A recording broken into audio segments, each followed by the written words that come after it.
Okay, been very busy over the last couple of days here. Just moving on along. Okay, so apparently a couple of things did not stream. Okay, let's do this. This update.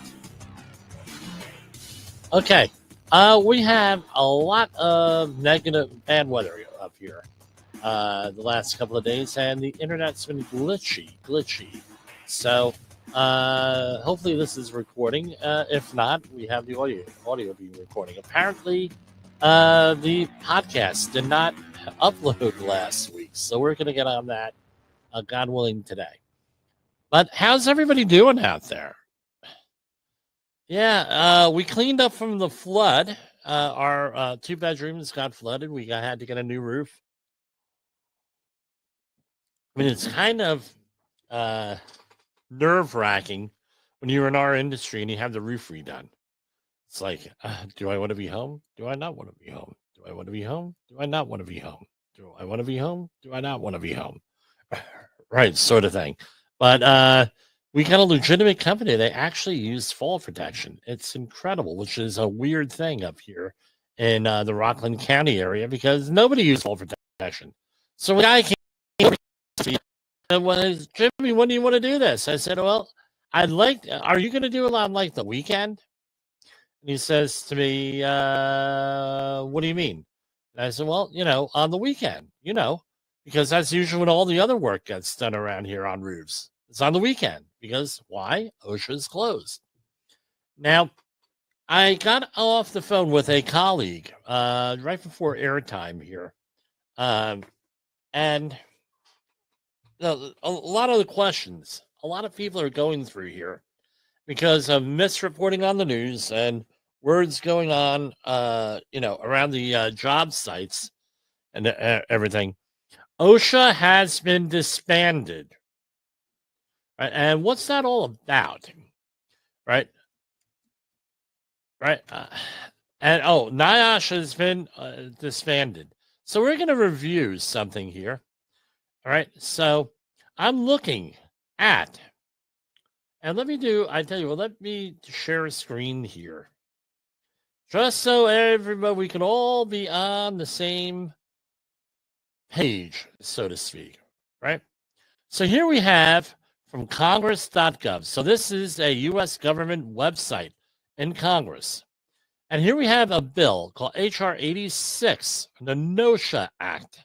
Representative Andy Biggs, representative of Arizona's 5th Congressional District, introduced 1/3/2005, which was like the first day. And this is like the third time this bill is going through.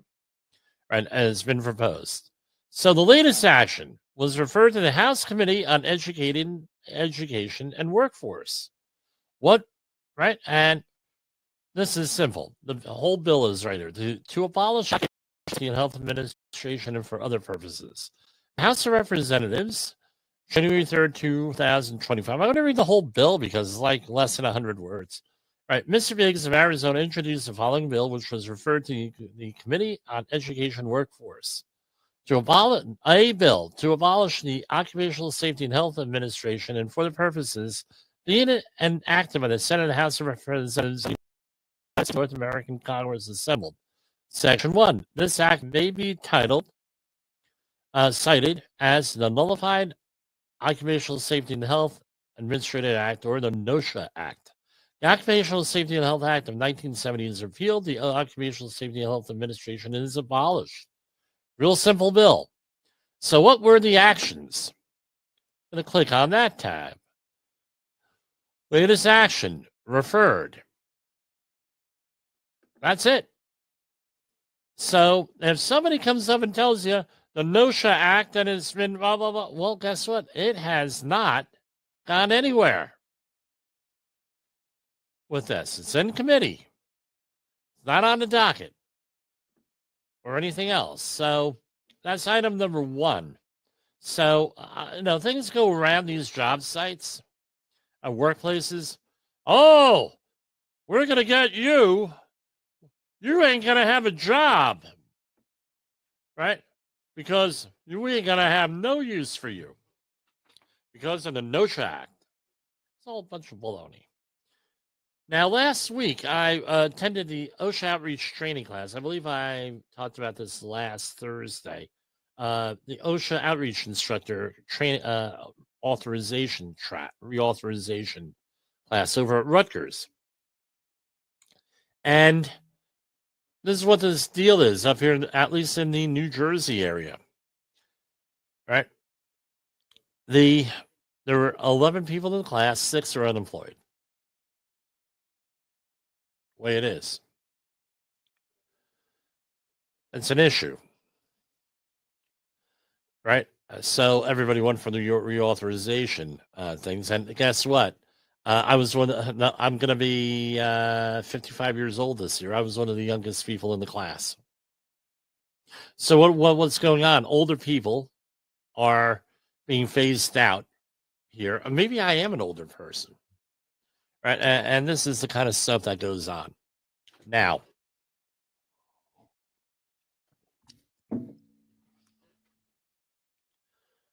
what do you do? Right? You're over 55, you're over 50. No, it's very difficult to get a job from what I've heard with this stuff. And this is the kind of stuff we have to deal with. Now, got to pivot, got to update your skills. I don't want to say work harder because that's what you always hear. Oh, work harder at getting a job, finding a job. It's like the same thing as blaming the employee. Next thing. Right, we're going to get back to OSHA stuff here. This weekend, we had many. All right, let's see how many.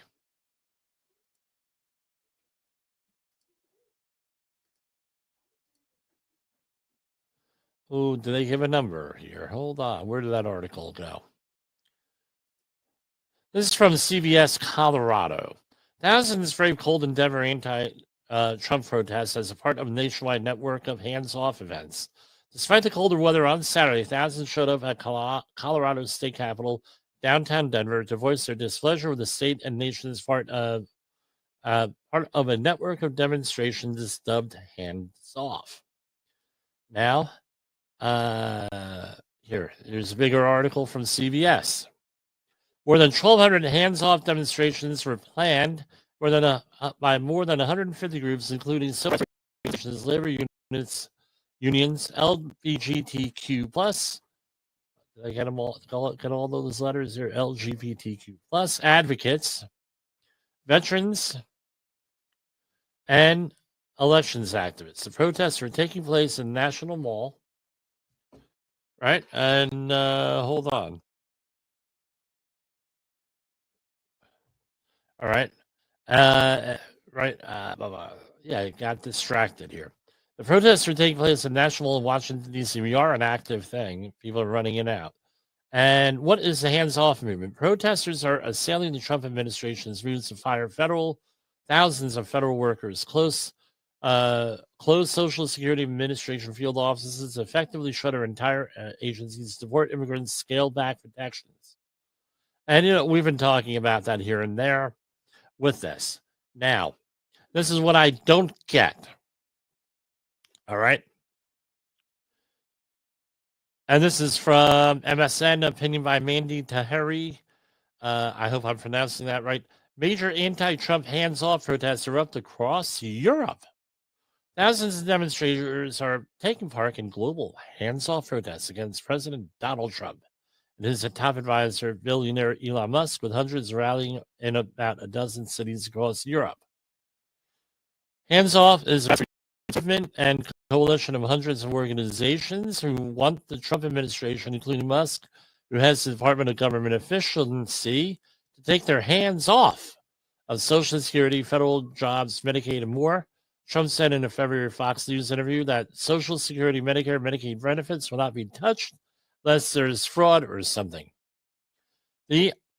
All right, and we're going to go on. Hundreds of people in European cities, including Frankfurt, Berlin, London, Lisbon, and Paris, took to the streets in solidarity with American protests, highlighting the global impact of Trump's policies in the United States. More than 1,200 hands-off demonstrations have been planned nationwide, with some already underway. So here's my question here with this. And this is with the same question I had with the tariffs last week or the week before. People are allowed, not right? Countries are allowed to put tariffs on U.S. goods. And for any discussion on the tariffs I have with anybody, I ask the question, if they're allowed to do it to the United States, can the United States do it to them? This is not political. Because, and that's a fundamental question. Why are they so upset with us putting tariffs on them? Because they're not upset so much with the amount of tariffs. It's the fact is, how dare you put tariffs on us after we put tariffs on you? Right, and that's all I'm going to say. And that's where the discussion has to come about. So are we equal partners or not? Do we believe in free market or not? Because there's a lot of people who are not thinking out there. They're not letting their emotions run the whole thing here. And I understand you have money in the stock market. You have money into the 401k. If you ask some people what a 401k is, they're like, wow, this is like one of those endurance running events or bike rides or 401k, right? Anyway, this is what the story is. If you are retiring now and you have to cash out these investments now, you're in a dilemma.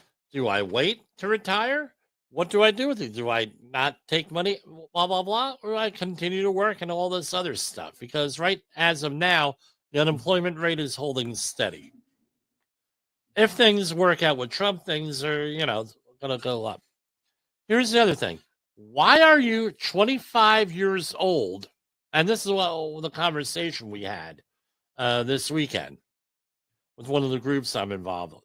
You're 25 years old. You're not retiring for another 45 years. And the way that Social Security is running, it's going to be a hell of a lot longer than that. Why are you upset about this now?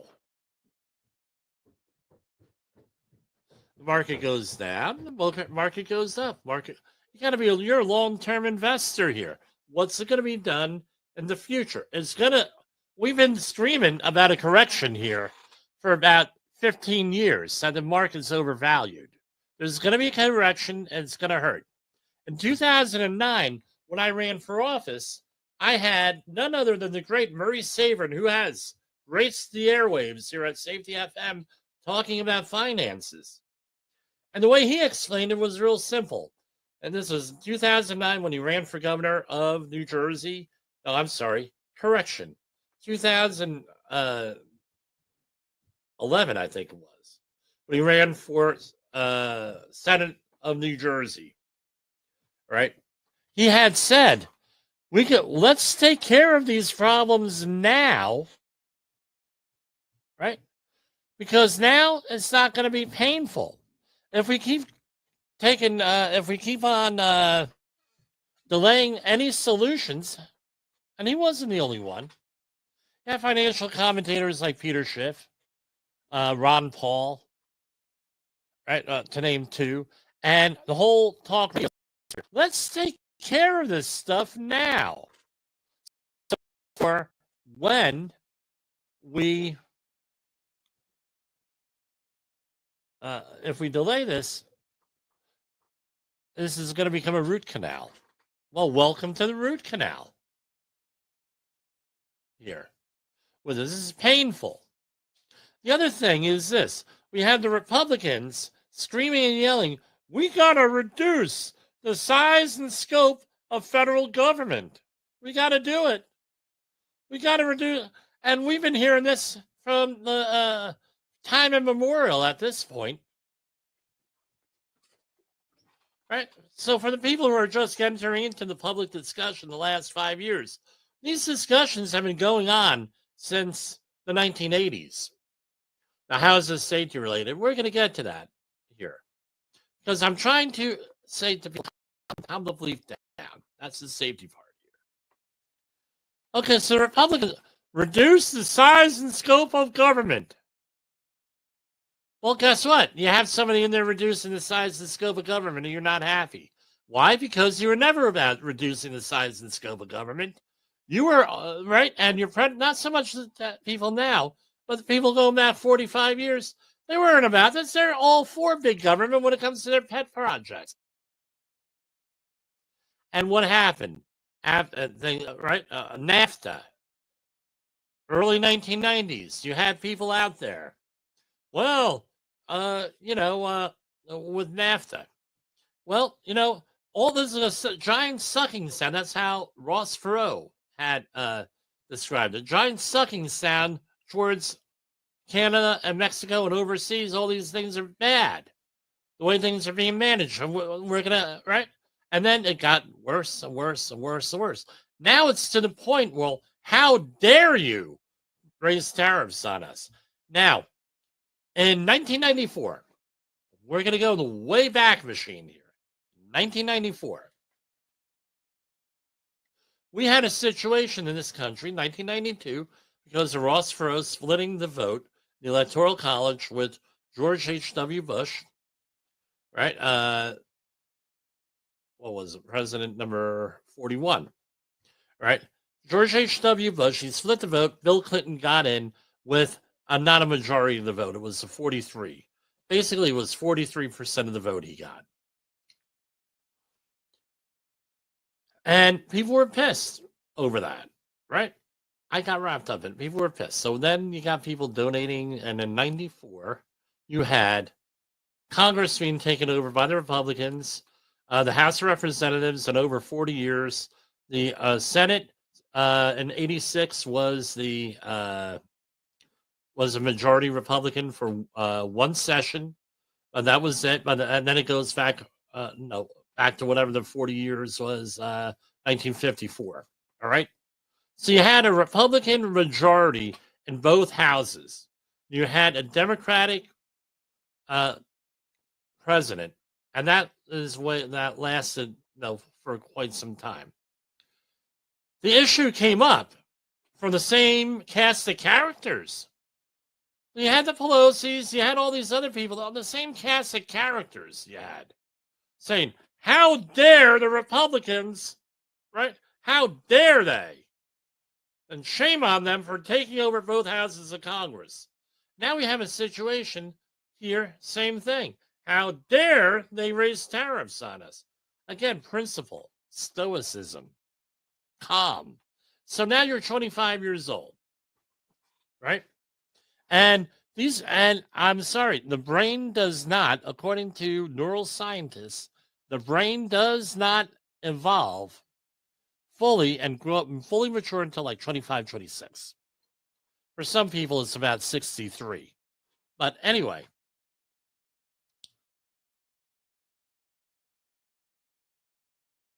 you're easily manipulated. We did a whole series of programs here on Saul Alinsky's Rules for Radicals. We repackaged it a little bit, where it was here. I'll pull them up here, where it was pushback from that we received as safety professionals. We had that, right? So here, let's get them up. Here they are. Let's see how this plays out here. Power is not, by the way, we're going to go over 2 hours on this one tonight, friends. Power is not only what you have, but what the enemy thinks you have. Power is derived from two main sources: money and people. Have-nots build power and flesh. Right. Never go outside. Let's see what here it is. The threat is usually more terrifying than the thing itself. How does it think that applies a little bit here? Keep the pressure on, never let up. Right? If you push a negative hard enough, it will push through and become a positive. Violence from the other side can win the public to your side because the public sympathizes with the underdog. Again, why do I mention the Saul Alinsky rules for radicals? Why do we talk about it? Why do we talk about it with here? You're being manipulated, people. Constant media manipulation here. And this is to get you riled up. And let's remember something. And it happened with the Tea Party in some cases. It happened when the protests and right all through the South, Charlottesville. It happened with January 6th. It happened with all on the other side with all the riots in 2020. It's happening now with the destruction of Tesla. It's happened this weekend with all these things going on with the protests and blah, blah, blah. It goes on and on and on. The question here is this. Who is actually managing these protests, number one? And number two, do you really think that they're going to pay the price? Or is it going to be the minions out there, the activists? It's a question that you have. Because I tell you what, last year with the protests of the Palestinian and Israeli protests, guess what? A lot of those people are getting high-profile people got deported. A lot of those people got thrown out of Ivy League institutions, thrown out of lesser institutions. Who's really paying the price for these protests financially and also with what I just mentioned? Someone's got to pay a price. And believe me, they ain't going to be the freaking leaders of your movement. They're not going to pay the price because this is an industry. You go on to job services. Let's pick one up here. Let's go to Indeed. Right? Let's go to Indeed. Because okay, so here we have, it has to be located in Suffern, New York. Right? Not really. Right here. Protester.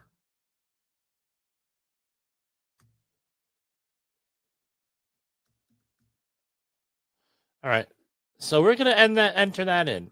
Protests. So here we have. You're going to love it. So here I enter in protests here. Fundraising associate political campaign here. Right? So let's expand this to USA.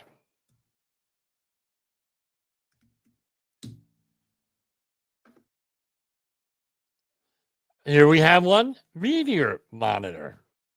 Gate guard. A sales agent for a protest. Right? Grassroots advocacy manager.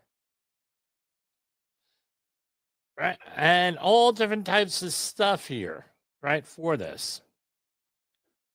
All right? Let's go on to another popular site, LinkedIn. Oh, we haven't, right? Let's see. Let's look at the jobs, right?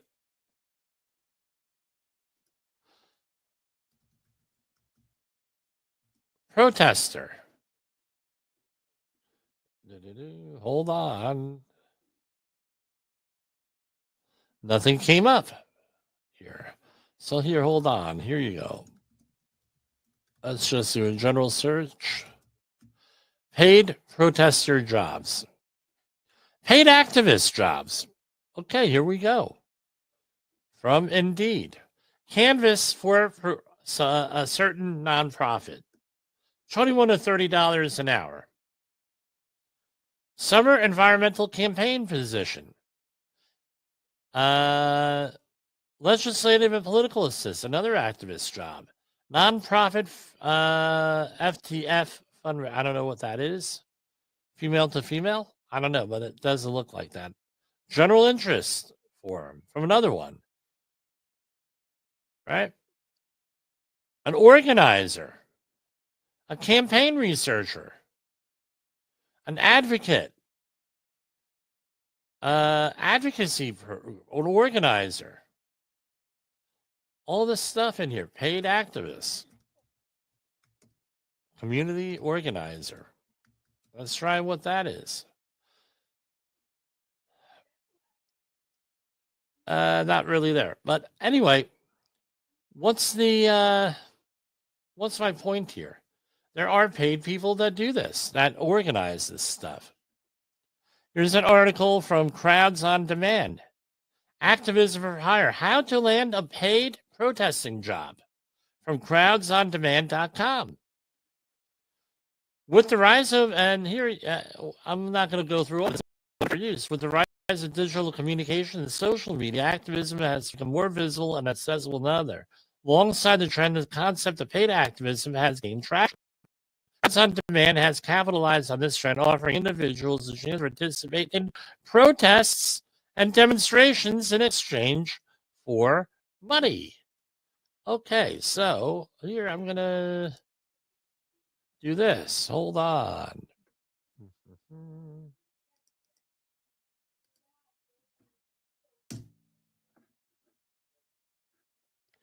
So, and there, hey, request a quote. Who we are. They came in event in 2012. And okay, we're gonna these are paid and these things. What the funny thing is, I'm told this never existed. This used to be on the old Craigslist, if you remember that one, before they had to clean things up, right? Because they had shameful dating sections on that they got sued over. So don't get all wrapped up in this stuff. This is what my point is, because there are people out there, right? Any right or left, doesn't matter.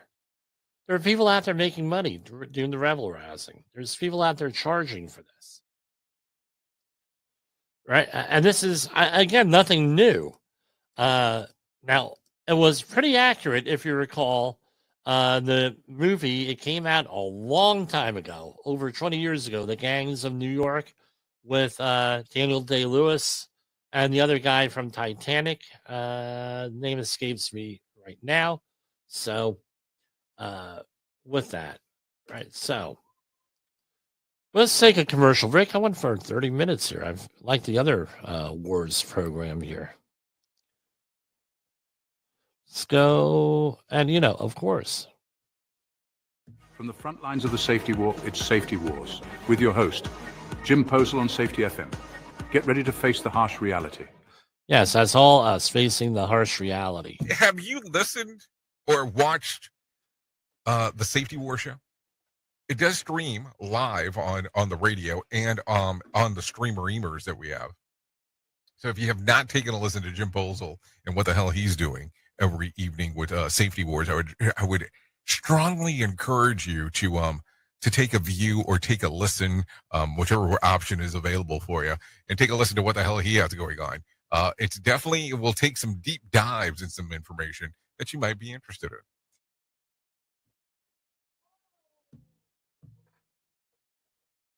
In a world where danger lurks in every corner, one man stands as a beacon of hope. Jim Posel, a veteran safety expert with over 3 decades of experience, now bringing his knowledge to you with Safety Wars. Engaging, informative, and always relevant. That's Safety Wars. Join the safety revolution with Safety Wars, available on Spotify, Apple Podcasts, YouTube, and wherever you get your podcasts and videos.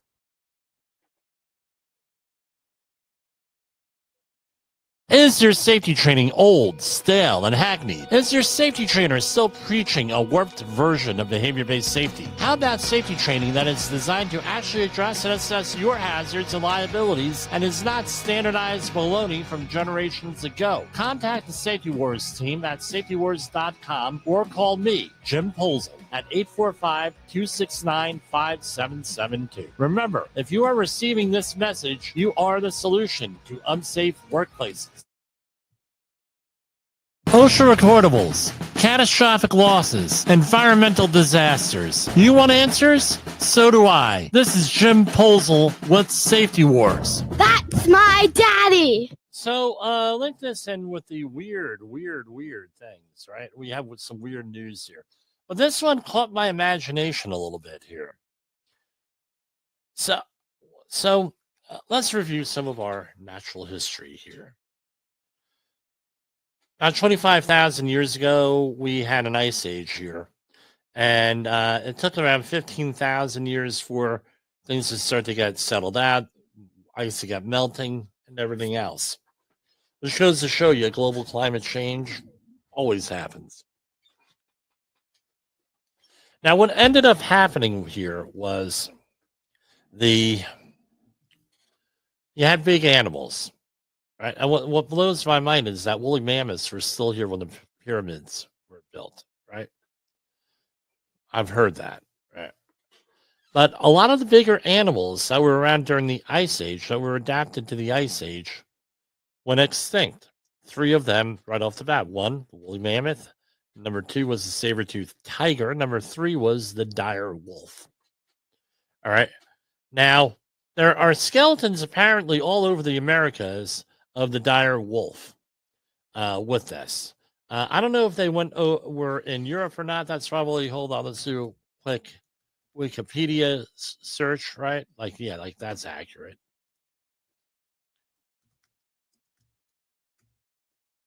So the dire wolf, right? So what was the name of it? It was Aesionon Darius. Right. And what was the range here? Let's see. Big freaking animal. That's all I have to say. So what was it? Extinct canine and dire wolf lived in the Americas. So it was limited to the Americas. Right. And they had 2 subspecies and huge. Right, and so was the largest modern, was about the same size as the largest modern gray wolves, the Yukon wolf and the northwestern wolf. So there's this company out there named Colossus that was able to take DNA from the gray wolf and insert, which is apparently 99% of the same as the dire wolf, right? They have 99.5% the same. They're able to splice dire wolf DNA on there, implant it into a dog, and now there are 3.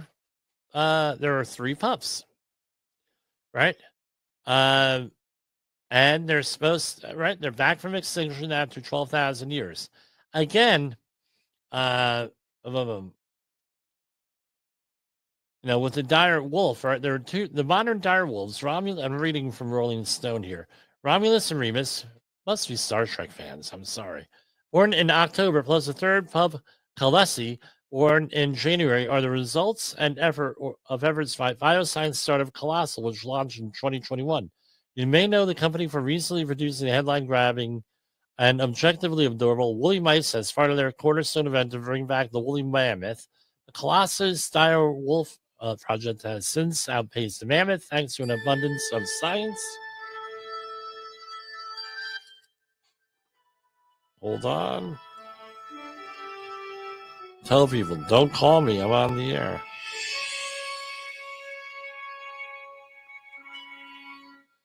Okay. Sorry, Gene Roddenberry.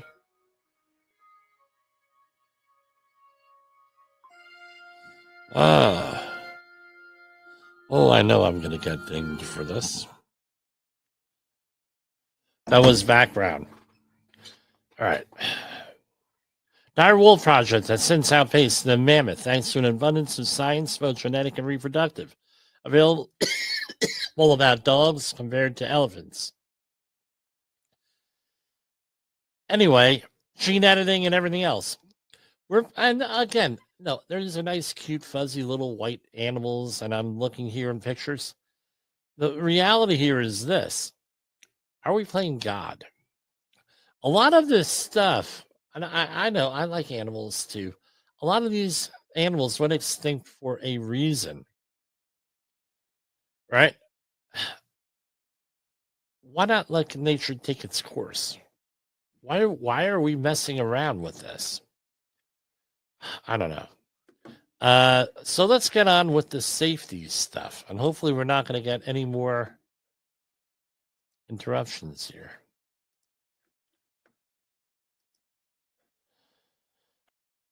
Now, the big thing going around the blogosphere, LinkedIn, is layoffs at NIOSH.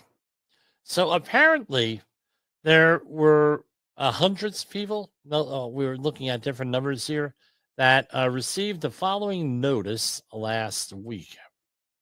Let's bring this up here.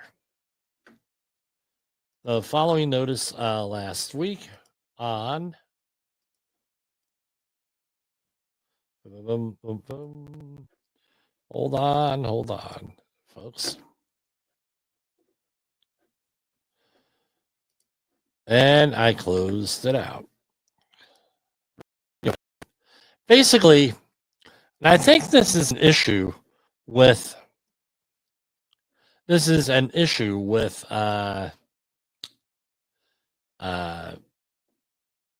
marketing. No, Jay Allen has mentioned more than one time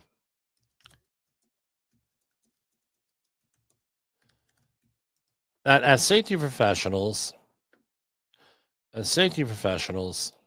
we have to market what we're doing.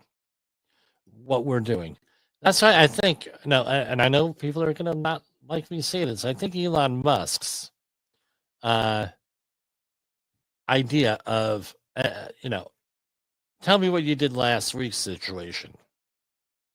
And you're constantly trying to justify your job here, right? If you're working for the federal government, not a very bad idea with that. Now, depending on what you're doing, you're going to say, well, let's say you're a VA nurse, for example, something that I'm very you're a VA nurse. Guess what? That's, you may say, well, wait, I did so many blood sugar measurements last week. I did so many of this, so many of that, blah, blah. And you consider that to be normal work. But guess what? You're basically, what's the word I'm looking for? You're marketing what you're doing. Wouldn't it be nice if you're in private industry to have a list? You do this every week. This is what I did this week. I did this, I did this, I did this, I did this. And then for your annual review, you say, well, what did you do for the organization? I did this. You keep a running record of that. No, and a lot of organizations, two things. One, they may think that you're out to get somebody. But the other thing is this. You are creating a record. This is what the value is for the organization. Now you can say, well, what do you mean, Jim? This is basically it. You're going out there and you're marketing. I have a feeling that these layoffs that they're talking about at NIOSH, and again, we're talking about big things here. What does NIOSH do? Test respirators, number one. And a lot of respirators that are marketed in this country don't work. They don't work the way they're supposed to, especially the air purifying ones, right? Here, I'm looking for this reduction in force notice that I just erased off of here. Notice NIOSH, right? Here you go.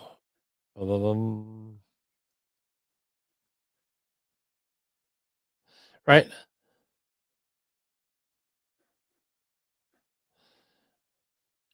And let me go to commercial rather than me keep talking here. We're going to go into some AI music here for a second. Mechanical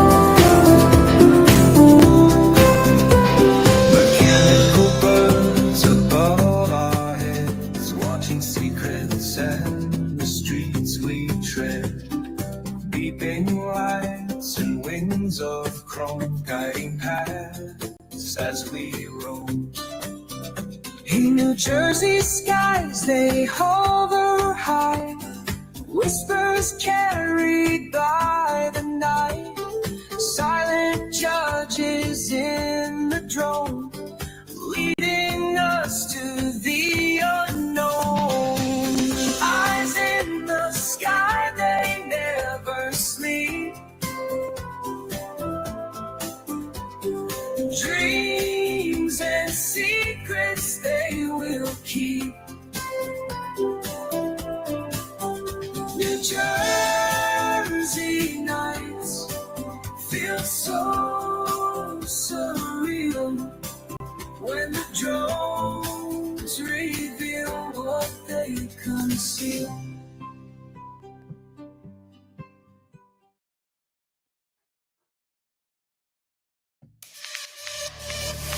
Hard hat on my head, set the alarm. High voltage love in your arms. Steel toe boots, steal my heart. Now love's a machine, start to start. Danger signs, but we don't mind. We're safety certified, hearts aligned. Locked out, tagged out, hearts entwined. You and me were one of a kind. Fire extinguisher, spark of desire. Emergency exits, this love's on fire. Hard hat area, yeah, we comply. Our love's as strong as reinforced supply. Our love's like gears, it turns so true. Turbines of passion spinning with you. Mechanical love, fast. Safety first, romance moving fast. Danger signs, but we don't mind. We're safety certified, hearts aligned. Locked out, tagged out, hearts entwined. You and me were one of a kind. Worksite romance, it's OSHA approved. Love that's steady, never used. Red tape barriers can't keep us apart. Love evolves safety from the start. Danger signs, but we don't mind. We're safety certified, hearts aligned. Locked out, tagged out, hearts entwined. You and me were one of a kind.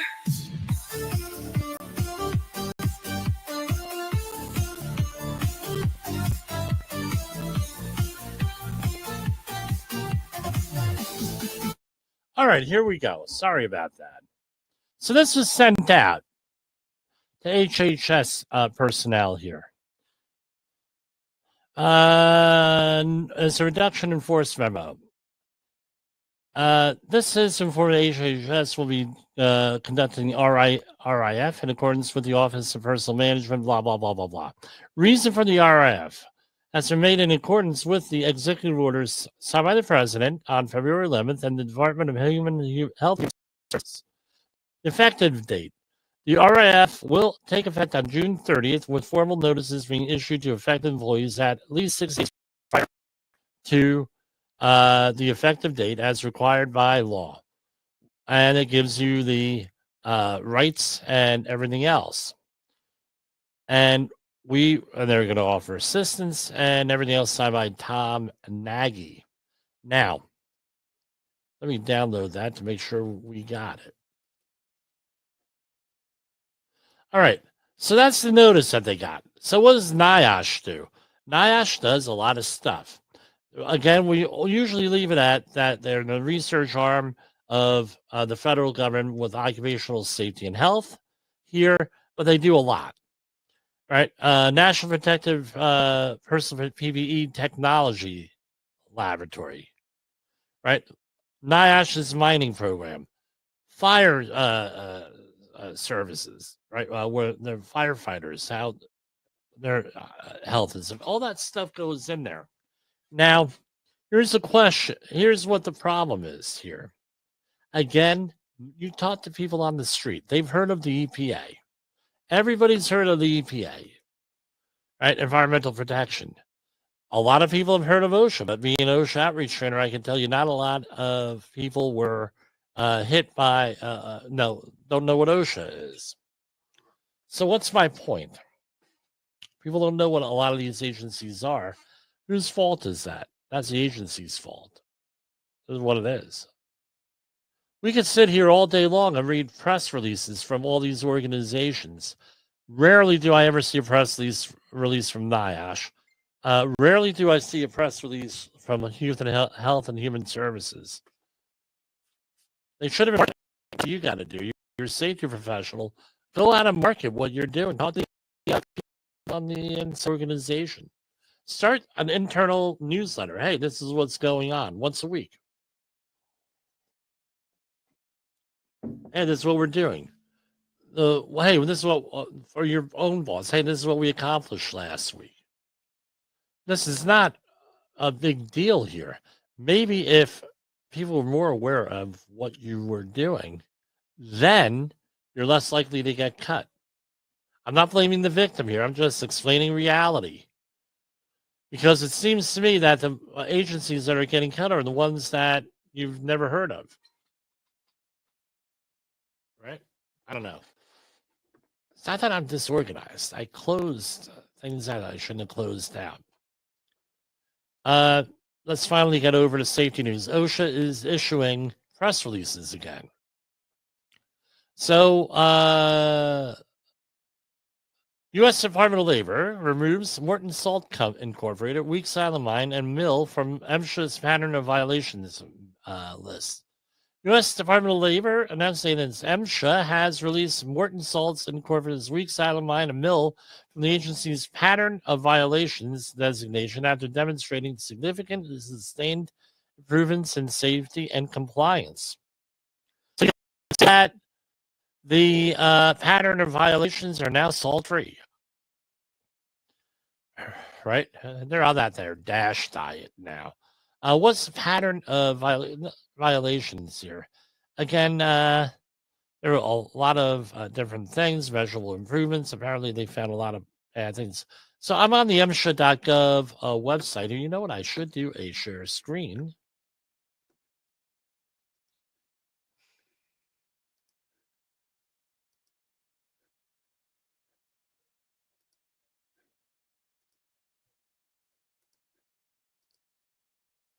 So a pattern of violations is used by MSHA to identify mine operators who have demonstrated a recurring pattern of significant and substantial violations of mandatory health and safety patterns standards in their mines.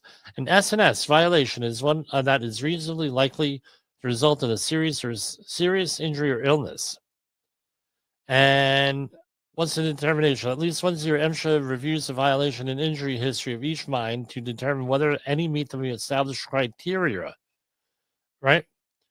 So mines that meet all of the criteria in either set will be, so there's two sets, will be further considered to determine whether the mine operator should be issued a notice of pattern. At least 50 citations or orders for S&S violations within the last 12 months. At a rate of 8 or more S&S citation orders issued for 100 inspection hours during the most recent 12 months. Conclusions for us 25% of the S&S orders issued during the most recent 12 months is high or reckless disregard. At least 0.5 elevated citations and orders.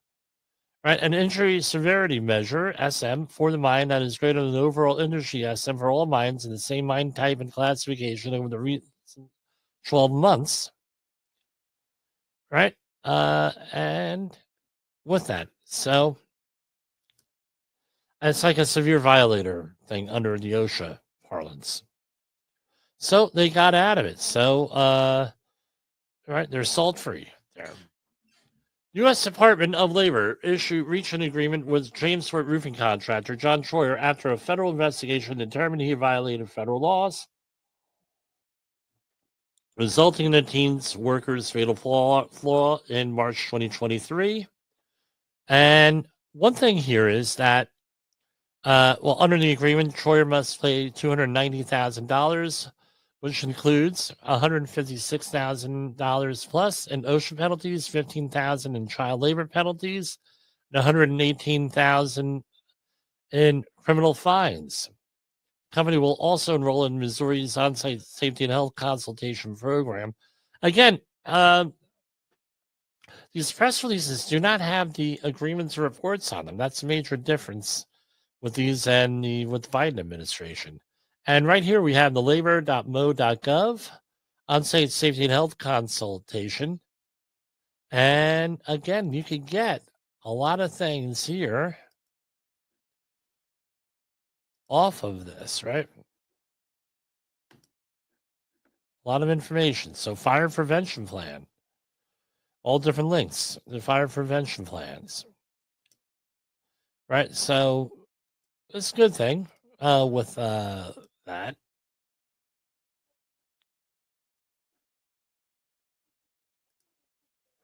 This is from Appleton, Wisconsin. A lot of stuff going on in Wisconsin all the time. U.S. Department of Labor cites roofing contractor for repeatedly exposing workers to fall hazards. OSHA proposes $262,000 in penalties. U.S. Department of Labor cited roofing contractor for failing to protect employees atop a residential roof from fall hazards. Now, this has a further follow-up on things, right? $262,174 in penalties here. So I'm going to stop the share on this one because I have to go to a regular web page here. So this is from Fox 56, WOLF, The Wolf, I guess. And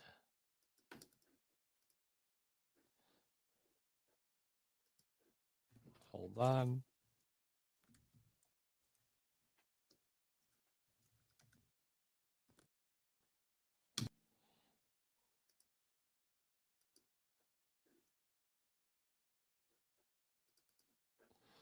Okay, let's reload.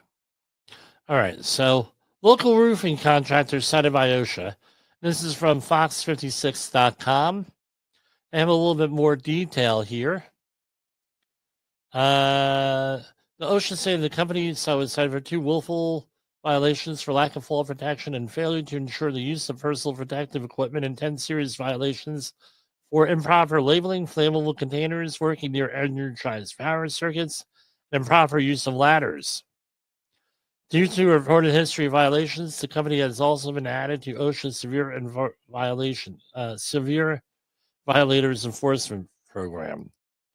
You know, this is not hard to do roofing work. I'm sorry.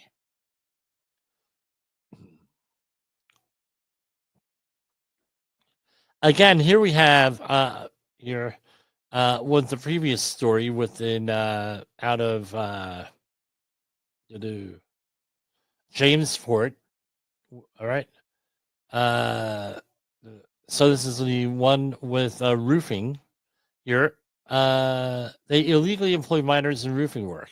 Minors are not allowed to work at height in most places here. So that's where that comes into. All right. And EPA will expeditiously review new signs on fluoride in drinking water. We'll finish off with this one since I talked about all this. Today, I'm at an event in Salt Lake City, Utah, with the U.S. Health and Human Services U.S. Environmental Protection Agency Administrator Lee Zeldin announced the agency's decision to expeditiously review new scientific information on potential human health risks of fluoride in drinking water. right? I mean, this has been a debate going on since the 1950s here. Administrator Zelda moves forward with ensuring U.S. states are not punished for foreign air. This decision benefits many states that have been asking for this action, including Utah and Arizona. While in Utah, U.S. EPA Administrator Lee Zeldin announced today that the agency is rescinding guidance on the preparation for a Clean Air Act, Section 179B demonstrations for non-attainment areas affected by international transport of emissions.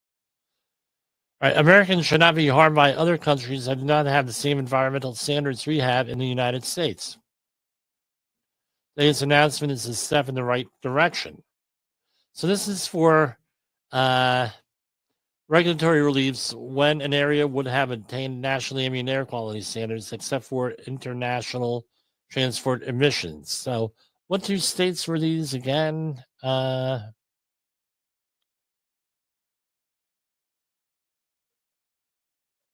Well, they're going to be border states, and I'm thinking it's going to be like Mexico. So why don't they just come out and say Mexico? Here we have Utah. Yeah, Utah failed to attain ozone national ambient air quality standards. So Utah, really? Okay. All right. They're blaming somebody else. EPA issues final permits for geologic sequestration of carbon dioxide in Texas. Today, the EPA issued final Class 6 permits to Oxy Low Carbon Ventures for 3 wells for geologic sequestration of carbon dioxide in Ector County, Texas. These are the first permits that EPA has issued in Texas for Class 6 wells under the Safe Drinking Water Act Underground Injection Control Program. All right, Class 6 injection wells store carbon dioxide deep underground that has been captured from an emission source or the atmosphere. All right, so that's another one. So that's all we got for tonight. I will see you tomorrow, and take care. The views and opinions expressed on this podcast are those of the host and its guest and do not necessarily reflect the official policy or position of the company. Examples of analysis discussed within this podcast are only examples. They should not be utilized in the real world as the only solution available, as they are based only on very limited and dated open source information. Assumptions made within this analysis are not reflective of the position of the company. No part of this podcast may be reproduced, stored in a retrieval system, or transmitted in any form or by any means, mechanical, electronic, recording, or otherwise, without prior written permission of the creator of the podcast, Jay Allen.